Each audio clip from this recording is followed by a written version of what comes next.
Steve Bray, the permanent intern of the Rejoin the EU movement, the Stop Brexit man, is being cancelled. Well, at least his megaphone and sound system.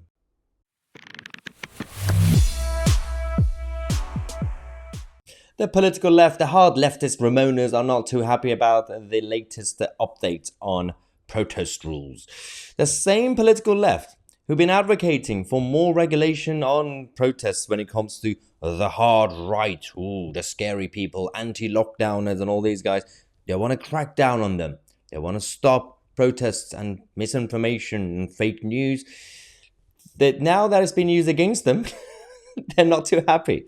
It is about Steve Bray. Yes, the Stop Brexit man. I know some of you in the comment section are going to kick off again saying, why are you talking about him? I know. But this is good news.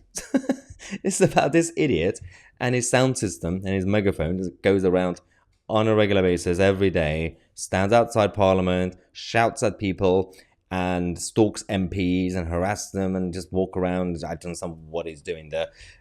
He's being quite disruptive now.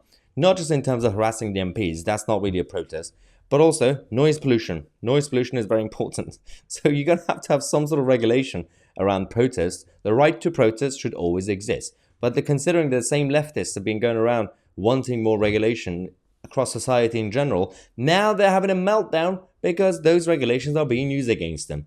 So I'm loving my job now. Look at this man. Oh my.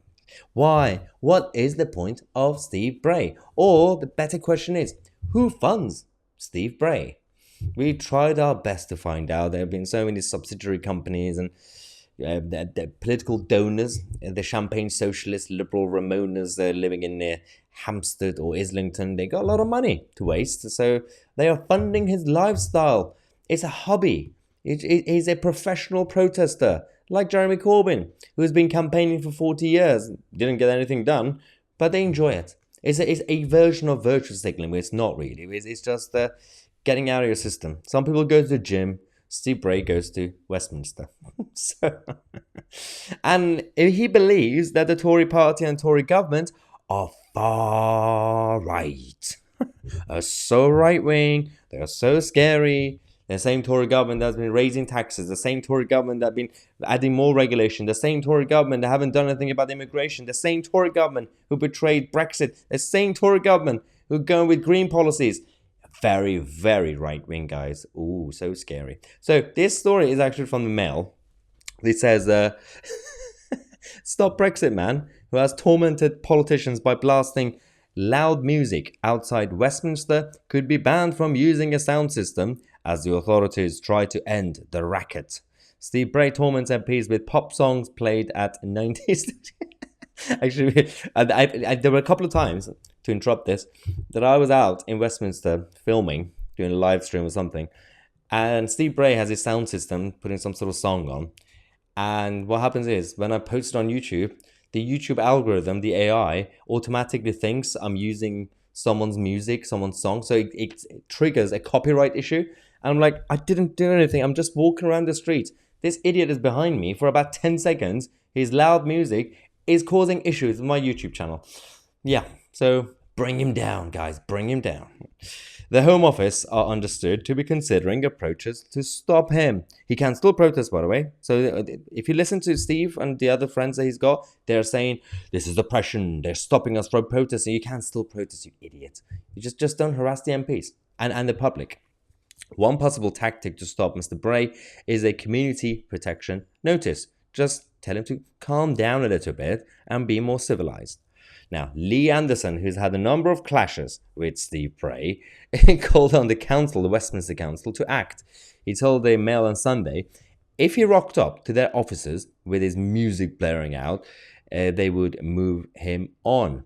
Other options include tightening the law on one-man protests to cover the cumulative effect of weeks of noise. Yes, the Metropolitan Police spokesman said, this is an area of considerable protest where that reaches beyond reasonable boundaries. We will take appropriate action. Yes, finally.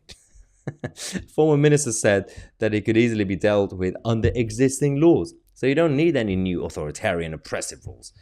They said, He's waging a campaign of targeted harassment and intimidation against democratically elected politicians, but not just politicians, also members of the public. The law is clear on harassment and on the unedifying disruption and the nuisance he brings to Westminster, which the police should stop. And yeah, I mean, this should have been dealt with a long time ago. How many times have I actually updated you guys over the last couple of years that either the police or Westminster Council announced that they're going to take him away or did do something about his loud protest and harassment? So many times. I think at one point they did take away his sound system or megaphone, but they gave it back to him. What is it? Some sort of like yellow card in football, a probation period? It makes no sense. He's not going to give up. And these people are not going to run out of money. They are very, very rich. They got so much money to waste on political donations to the Green Party, to the Liberal Democrats, to Steve Bray, to Femi with his keyboard, electric keyboard or whatever he's got, and Novara Media. And we're just sitting here enjoying life. Thank you so much for watching. Make sure to share this video. I'm Mahyar Tousi, and we are the media.